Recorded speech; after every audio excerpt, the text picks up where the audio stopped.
नमस्ते, मेरा नाम आकाश कुमार है और इस वीडियो को बनाने का जो पर्पज़ है मेरा, वो आरटीए की जो योजना है या एक्ट है उसके बारे में बताना। क्योंकि आपको ये नहीं पता होगा कि हम अपने बच्चों को भी प्राइवेट स्कूल में निःशुल्क पढ़ा सकते हैं। आपको पता होगा अगर प्राइवेट में पढ़ाएंगे तो फीस जाएगी, ऐसा कुछ नहीं है। पर उसके लिए आपके लिए कुछ शर्तें जो होंगी वो आपको पूरी करनी होंगी।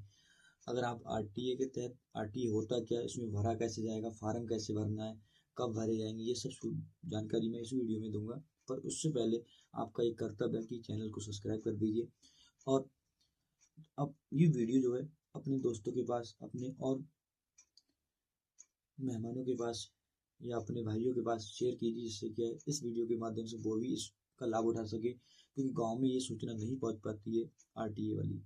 तो आरटीए क्या है? एक राइट टू एजुकेशन है, जो हमारे क्या है शिक्षा का अधिकार है। आपको पता है संविधान के अंदर 6 से 14 साल के बच्चों को क्या है निःशुल्क शिक्षा का प्रावधान किया गया है। तो उसके लिए क्या करा है सरकार ने, 25% सीटें क्या है हर स्कूल में निर्धारित की गई हैं। जितने भी प्राइवेट स्कूल हैं उनमें 25% सीटों का जो निर्धारण है वो उन बच्चों के लिए किया गया है जो एससी वर्ग से आते हैं, एसटी वर्ग से आते हैं, ओबीसी वर्ग से आते हैं और जिनकी इनकम आय जो है बहुत ही कम है। ठीक है, प्राइवेट में नहीं पढ़ा पाते तो उन बच्चों के लिए क्या है ये सुविधाएं दी जाती है। तो आप इसके माध्यम से अपने बच्चे का एडमिशन प्राइवेट कॉलेज में करा सकते हो।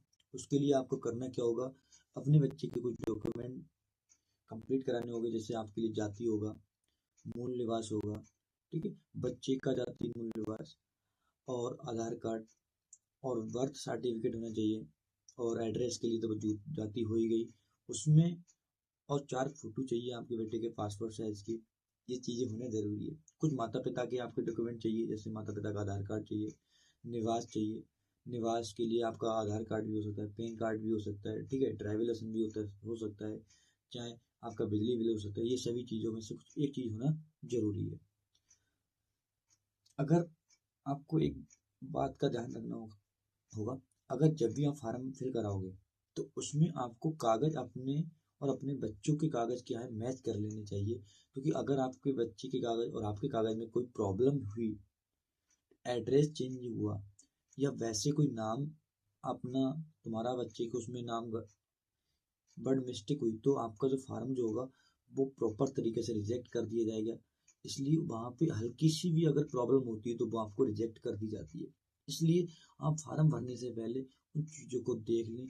अगर, और मुझे लगता है कि अगर आप फार्म भरना चाहते हैं तो उससे पहले उन चीज़ों को तैयार कर लीजिए। अभी जो है नया साल आया है, 26 चल रही है, तो आपके जो 25-26 का जो एडमिशन है वो हो गए हैं। अब आपका जो होगा वो 26-27 का एडमिशन होगा।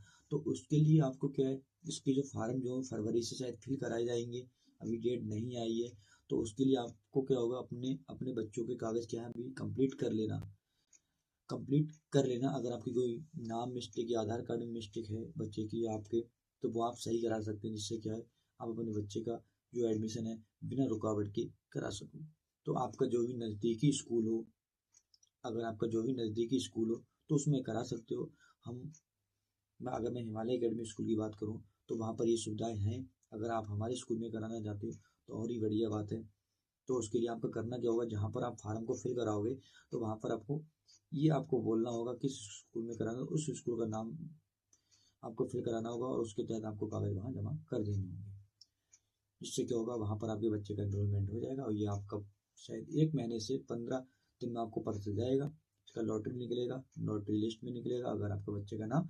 तो ये जो आपको जो पूरी प्रोसेस करनी है, मैं आपसे एक बात कहना चाहूँगा। अगर आप आरटीए के तहत अगर फार्म भर रहे हैं बच्चे का, तो जो फर्स्ट फेज होता है इसके जो एडमिशन जो होते हैं वो 4 फेसों में इसका कंप्लीट किया था। तो आपको ये जो करना है वो फर्स्ट फेज में करना है। कितने फेज में करना है? फर्स्ट फेज में करना है।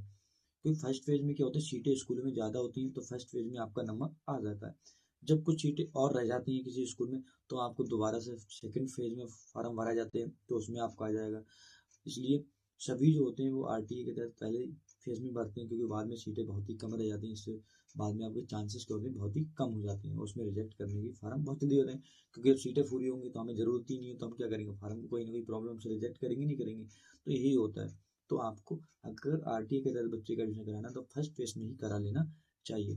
तो अभी आपके जो फार्म है फरवरी में भरे जाएंगे। तो उसके लिए जो एज की बात कर लूँ मैं, तो जो 6 साल जो इस बच्चे का अगर एनसी वो स्कूल की तरफ से होगा, अगर हमारे स्कूल में जैसे कि एनसी से यहाँ पे क्या है एंट्री नहीं है, यहाँ पे जो प्रॉपर एडमिशन जो होगा वो फर्स्ट क्लास से होगा।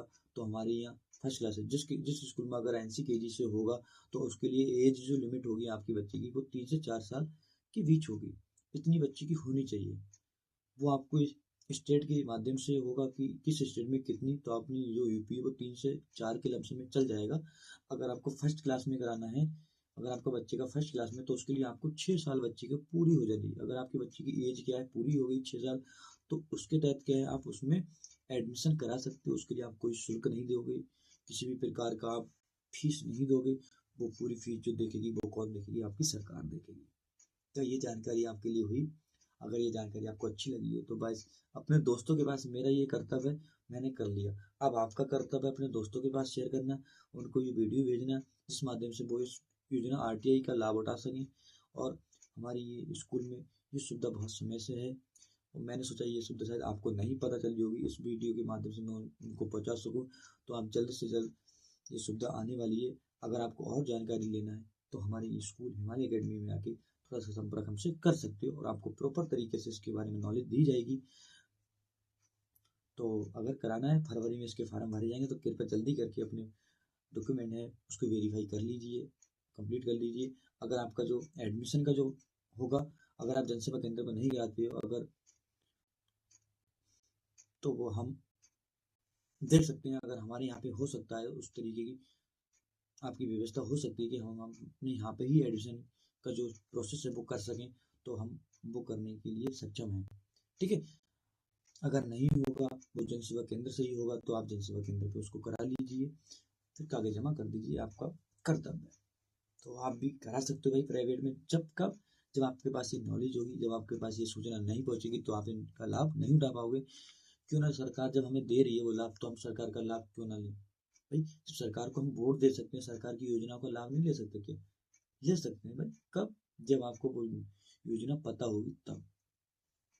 ठीक है, तो ये मेरा कर्तव्य था, मैंने आपको जानकारी बता दी। तो अब आपका कर्तव्य है, आप कितना इसमें भूमिका निभाते हो दोस्तों के पास शेयर करने के लिए या अपने भाइयों के पास, जिसके तहत से कि आप वो भी अपने बच्चे का प्राइवेट स्कूल में निःशुल्क पढ़ा सकें। आपको कितनी सिर्फ स्कूल की किताबें लेनी होंगी, जो भी